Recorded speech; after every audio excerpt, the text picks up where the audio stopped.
Thank you for joining us for this sermon podcast from United Church on the Green, United Church of Christ in New Haven, Connecticut, where no matter who you are or where you are on life's journey, you're invited and welcome. This sermon from Sunday, September 22nd, 2013 is entitled A Ministry of Tears, and it's a reflection on a reading from the Hebrew Bible from the book of the prophet Jeremiah, chapter 8, verse 18 through chapter 9, verse 1. Please remember, if you enjoy this podcast, consider heading over to our website, click on Support the Work, and make a donation to help us spread the good news that another way and another world are possible. Thank you. Our reading today comes from the Hebrew Bible, the Old Testament, from the writings of the prophets, from the book of the prophet Jeremiah, chapter 8, verses 18 through chapter 9, verse 1. May God bring these words to life, and us along with them. The prophet says, "My joy is gone, grief is upon me, my heart is sick.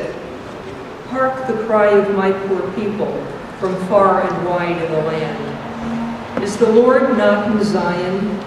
Is her king not in her? Why have they provoked me to anger with their images, with their foreign idols? The harvest is past, the summer is ended, and we are not saved. For the hurt of my poor people I am hurt.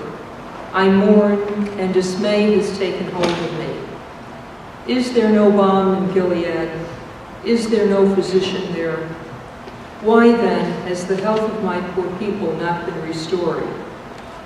Oh, that my head were a spring of water, and my eyes a fountain of tears, so that I might weep day and night for the slain of my poor people." Brothers and sisters, God is still speaking to the world. May our hearts be open to listen and respond. Amen.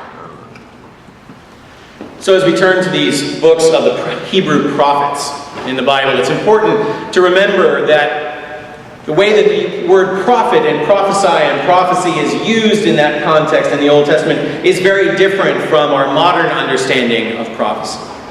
These days we think of prophecy as telling the future, reading tea leaves or the signs in the stars, or perhaps in fact reading the biblical text as though there were some secret code embedded in it, that if we only manage to line up all the letters and numbers correctly, the universe will suddenly swing open to us, and we will know the times and the places of all things, even though Jesus reassures us over and over and over again in the course of his ministry that, no, that's just not going to happen.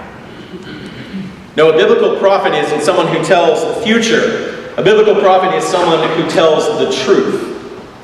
Usually a truth that nobody wants to hear, usually a truth to power, and a truth that comes with consequences. The prophet Jeremiah certainly knows that full well. His career spanned a particularly tumultuous time in the life of the people of the southern kingdom of Judah and the capital there, Jerusalem. Jeremiah was at work as a prophet, speaking truth to power in love. In the city of Jerusalem, between the time in 597 BCE, when the city fell and was ransacked by the troops of the king of Babylon, until that time a few years later in 586, when the city was ultimately destroyed. He was pursuing his prophetic career at a time when the people of Judah were being taken off into exile in Babylon, thousands of miles from their homeland. Into an exile that the prophet is sure, will last generations. Certainly a hard truth for the people in power, but a hard truth for Jeremiah to bear as well in his love for the people. And so Jeremiah, in today's passage, weeps openly and freely. Certainly, there is enough to weep about in his situation. Here in the book of the prophet Jeremiah, and in the second volume in his series, the book of Lamentations. And basically it boils down to the one prayer we find there at the beginning. Where is God in all of this? Is the Lord not in Zion? Is the Lord not enthroned and at home among God's people in the temple, in the heart of the temple, in the heart of Jerusalem, in the heart of the kingdom, at the heart of the world? God has gone missing, it seems. God is not, in fact, in his heaven, and all is not right with the world, the prophet says. And so Jeremiah weeps great salty tears and enters into a time of lamentation. A lamentation and a weeping that is its own sort of prophetic witness in the world. A witness that says something is wrong, something is deeply wrong. Things are not the way that they're supposed to be. The world is not working according to God's plan. It's not just that things aren't how we'd like them. It's not that I didn't get that parking space in front of the coffee shop that I really wanted. It's not that I'm having difficulty in school. It's not that. It's that something is profoundly wrong, fundamentally wrong at the roots of the world. We don't do a whole lot of lamenting in our society today, not even at United Church. Certainly, at least, not allowed. Some folks, of course, do a lot of weeping and beating their breasts, particularly folks on national news programs. But what they're doing is not lament. That is, in fact, decrying. That's an entirely different exercise. Decrying the sad and sorry state of affairs. Decrying the breakdown in our moral fiber. Decrying what those people are doing to our country, for instance. But that's different. When we lament, we don't stand off to one side and point at the problem. In fact, there's been all too much finger pointing already in the history of the world and the history of the church. No, lament comes from a different place entirely. Lament comes from a place of compassion. What does compassion mean but literally suffering with? To lament is a way of participating in the sorrow of those who suffer. As the prophet Jeremiah, after all, Jeremiah was right. Jeremiah was righteous and upheld by God. Why should Jeremiah weep for what is not essentially his problem?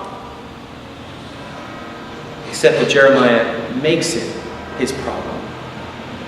He gets out from his comfort zone. He gets off his high horse and he enters into the suffering of all the poor people far and wide. In fact, in this passage we have before us today, Jeremiah enters so deeply into the suffering of those around him that it's hard to tell the difference at some points between the prophet and his neighbor and God's own self. Who's weeping the more? For the hurt of my poor people, God says, I am hurt. Jeremiah says, I mourn and dismay, his neighbors say. Lamentation has taken hold of me. Now, of course, we are not where Jeremiah was. Our context is entirely different, except for the ways that it's not. His lamentation may, in fact, resonate for us today if we permit ourselves at that moment of compassion to enter into his lamentation as well. The truth that we do, in fact, sometimes forget, there is so much joy and beauty in the world. Even this is the day that God has made, and we can rejoice and be glad in it and take hold of it with both hands as a gift, except when it's not. And was this week anything but a lesson in what it is not? Mass shootings in Washington, D.C., and continuing on the streets of Chicago, which is not to ignore the fact of children shooting children in our very own streets closer to home. A week of what we used to think of as once-in-a-century floods sweeping away lives and livelihoods in Colorado. And oh yeah, there's that civil war still raging in Syria while our own Congress spins itself out in seeming concern. And renewed violence in Iraq and Afghanistan. Congress sits there and cuts billions of dollars out of the SNAP food program. So much for being pro-family. And of course, it's not just all out there among other people, but inside our own homes, where families are estranged, loved ones are held hostage to addictive behavior, and too many are eaten up with concern about where that next paycheck will come from, if it comes at all. Friends, we cannot deny that things are not as they should be. Things are not for us as God intends. Rather, we can deny we are good at it.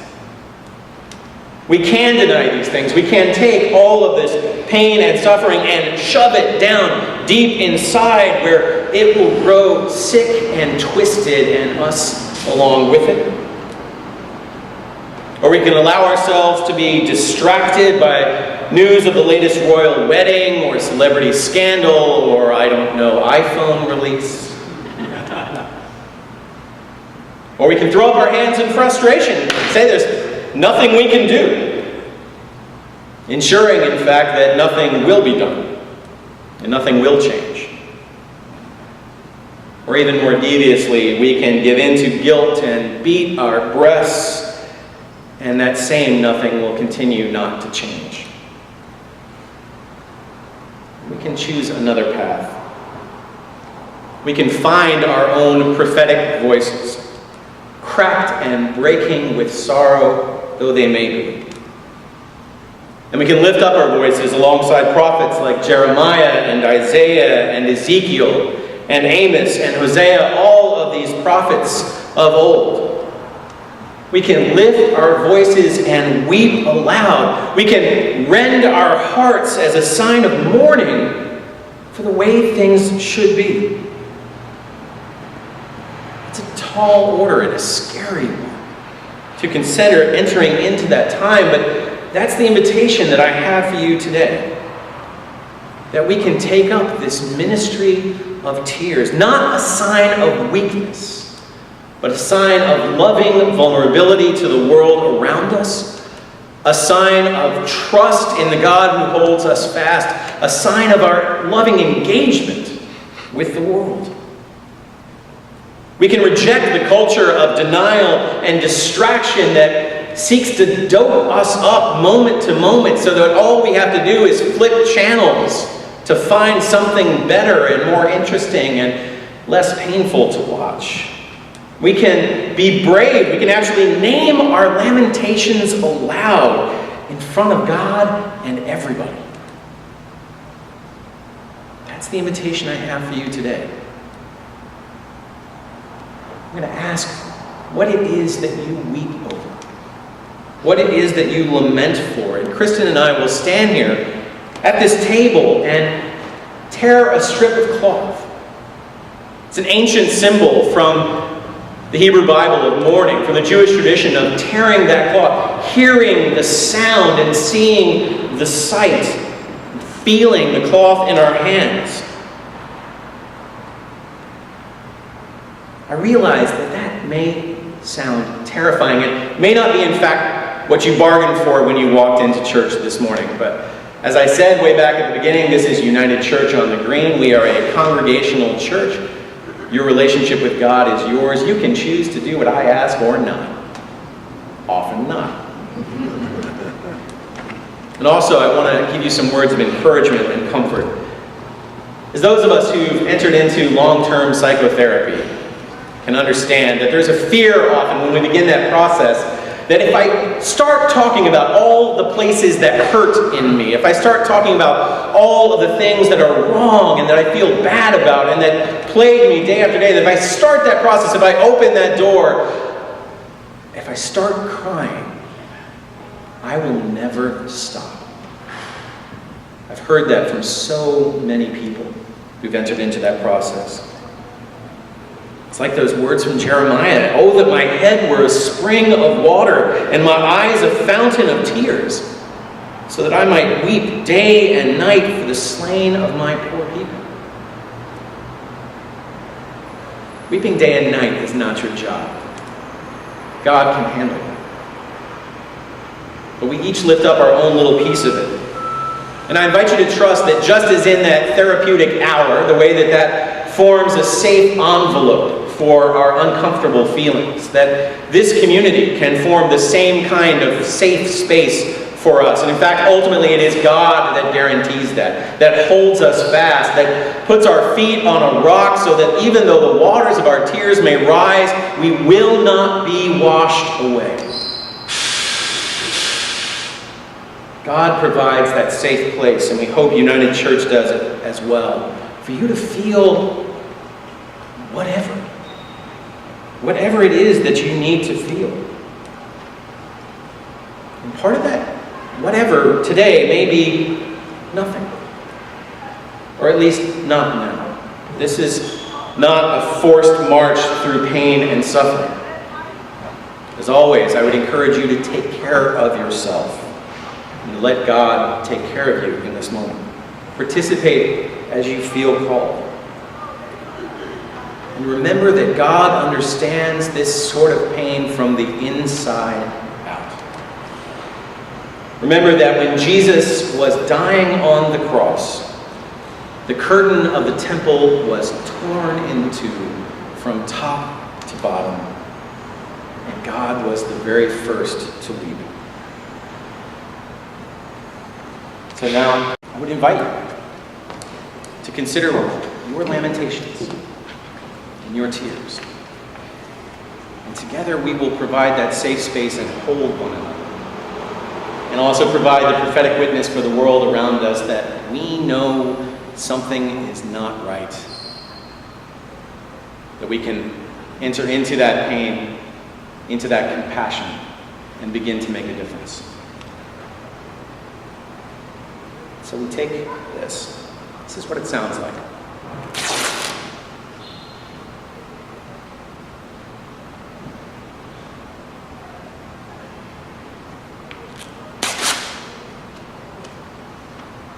The people in Jamestown, Colorado, who are cut off from the rest of the world and face a very hard winter. For the people of Jamestown, Colorado, who are cut off from the rest of the world by floodwaters and facing the winter coming on. No. Both the victims and the victimizers of cyberbullying. Both those who are victims and victimizers in cyberbullying.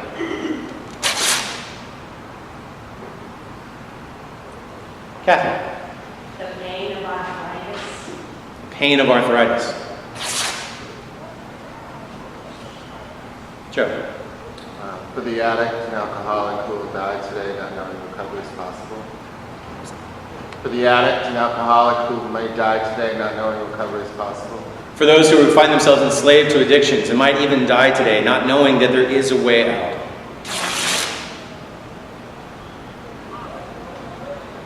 Barbara. For the hungry, both in our community and around the world. For all those who are hungry, both in our community and around the world. To build children born with diseases. For children who are born with diseases. Roger.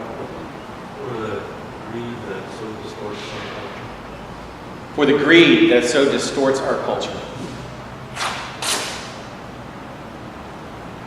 Sarah. For the hopelessness and cynicism that we are feeling now about our government in Washington. For the hopelessness and cynicism that we're feeling now about our government in Washington.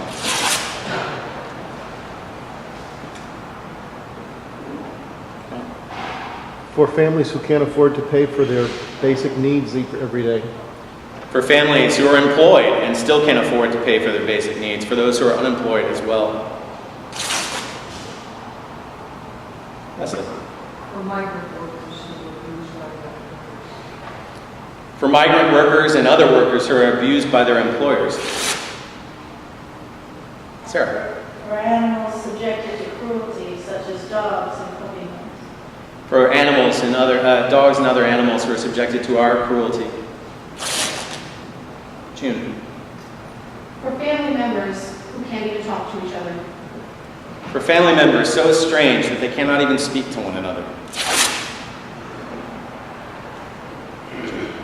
For children subjected to cruelty.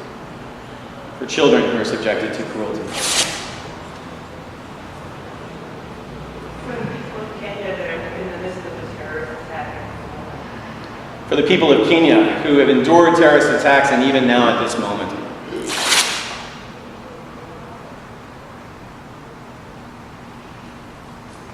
David. For the countless people in the world that long to go back to the good old days that never existed. For countless people in the world who long to go back to the good old days that never existed.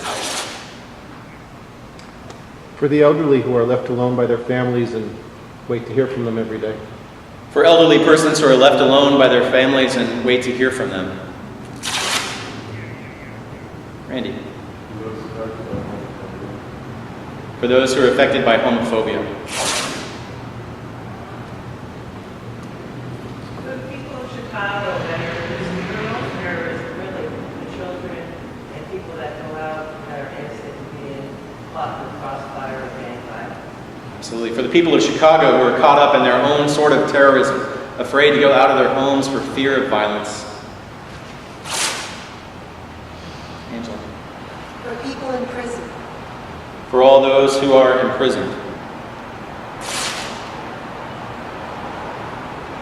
Randy.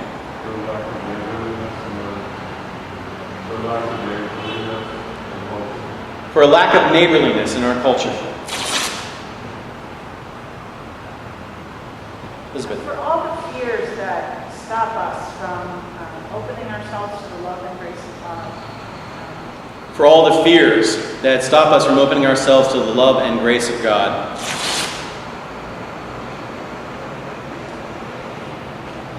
the indigenous people of the world who are losing their way of life. Absolutely. For all those indigenous peoples of the world who are losing their ways of life. For people whose pride of person keeps them from admitting that they need help.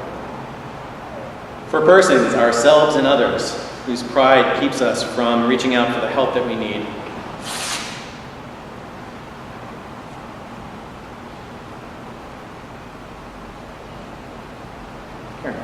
For people who suffer from curable diseases and endure the world's disinterest. For peoples who suffer from curable diseases and suffer the world's disinterest, because it's not the disease of the month.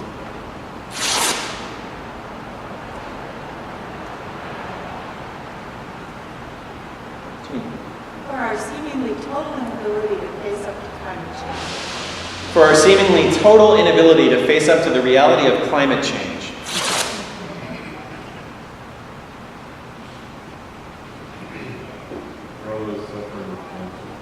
For all those suffering with cancer.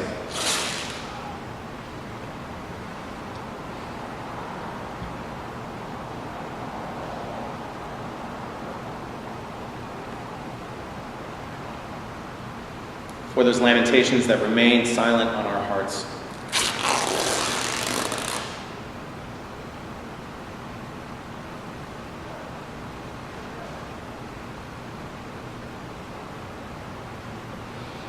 Friends, God is with us in this moment. Not just in the bright and light and pretty places of our lives and our hearts and our minds. But through the power of the cross, God enters into even this and so much worse. God is with us to hold us fast. The God who does not lord it over us, but in fact walks beside us, holds our hands and our hearts. The God who is big enough to take this, to take all of this, to take all of the things we dare not even speak into this space, all of the things we cannot even find words for that pain us so deeply. God is strong enough and vulnerable enough and loving enough and good enough and God enough to hold us in this place.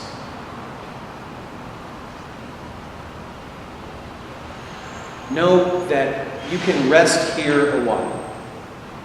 You can let it all hang out. You can even leave some of this anxiety here. That's what this table is for. It's the place where we come and over again memorialize the one whose heart and body and soul were broken. And in that breaking and in our own breaking, we find healing and even the glimmer of hope. We can come here and pour it all out.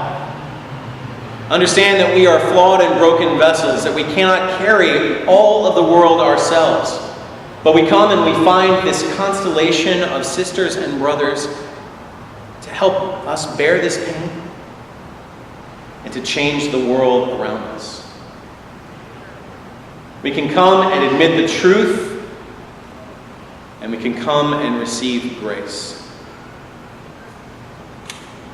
Know that that grace extends to this uncomfortable place through the rest of our service, which may feel just a bit off.